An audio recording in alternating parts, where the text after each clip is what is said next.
Jean-Louis Chandon. Bonjour Jean-Philippe. Jean-Louis Chandon, vous êtes professeur émérite à l'IAE Aix-Marseille. Vous êtes ancien président du jury d'agrégation de l'enseignement supérieur de sciences de gestion et du management. Vous êtes à INSEC Business School et Omnes Education. Évidemment, il n'y a pas un luxe, il y a des luxes. Ah ça, c'est la bonne question, Jean-Philippe. Et oui, comment définir le luxe? Je dirais qu'il n'y a pas de définition universelle. Je dirais que le luxe, il est dans les yeux de la personne à qui on pose la question. C'est-à-dire, c'est vraiment individuel, c'est vraiment en fonction de qui l'on est, de son âge, en fonction de son genre, en fonction du pays et aussi en fonction du revenu, bien sûr. Prenons un exemple.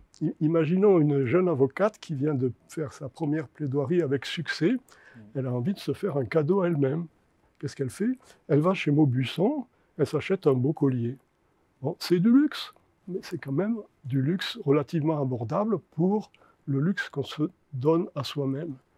Et ce type de luxe se développe beaucoup. C'est le luxe cadeau, l'auto-récompense, l'auto-évaluation. Donc pas seulement le luxe qu'on donne aux autres. Et prenons un exemple complètement différent. Imaginons un couple marié, déjà d'un certain âge. Disons qu'ils veulent fêter leurs 30 ans de mariage. Et alors, qu'est-ce qu'ils vont faire? Eh bien, ils vont s'offrir un grand cuisinier de luxe. Ils vont dire, bon, ben, pour une fois, ce n'est pas tous les jours. On va aller là parce que l'endroit est merveilleux, parce qu'on va pouvoir échanger, parce qu'on va pouvoir avoir le balai des gens qui servent, etc. Ça, c'est le luxe expérientiel. C'est l'expérience qui compte. Si c'est un chef A ou si c'est un chef B, c'est à peu près la même chose, c'est l'expérience. Alors, bien entendu, il y a toujours le luxe classique. On va dire le luxe qui, historiquement, était celui des princes, des royautés, des capitaines d'industrie, souvent aussi des tyrans de droite ou de gauche. Mais ce luxe-là, je peux donner un exemple que j'ai vu d'assez près, qui est un exemple dans le secteur des bateaux.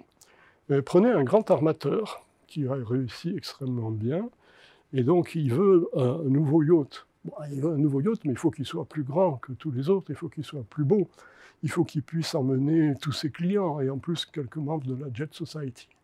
Il faut qu'en arrivant dans le port Monaco, il soit plus grand même que le yacht du prince. Alors ça, c'est le luxe ostentatoire, c'est le luxe faire valoir. C'est un troisième type de luxe qui est important. Donc en résumé, on peut dire qu'il y a trois facettes dans le luxe. Il y a l'hédonisme, se faire plaisir, là, mon avocate. Il y a la visibilité, le grand armateur. Et il y a aussi un élément que je n'ai pas encore touché, c'est la tradition. Le luxe traditionnel, c'est se dire, bon, après tout, je pourrais acheter cette belle propriété avec un grand jardin, ça ne va pas se dévaluer, et c'est quelque chose qui je vais pouvoir passer à ma famille, etc. Donc le luxe tradition. Bon, en plus, il y a encore quelques éléments, parce que, bien sûr, fonctionnel. Par exemple, je vais acheter une Ferrari, une Maserati, parce que bon, c'est la haute qualité, il n'y a pas mieux. Vous avez des goûts de luxe quand même. J'ai pas de Maserati encore, mais la performance unique, etc. Et puis, il y a aussi les côtés négatifs. Il ne faut pas oublier ça.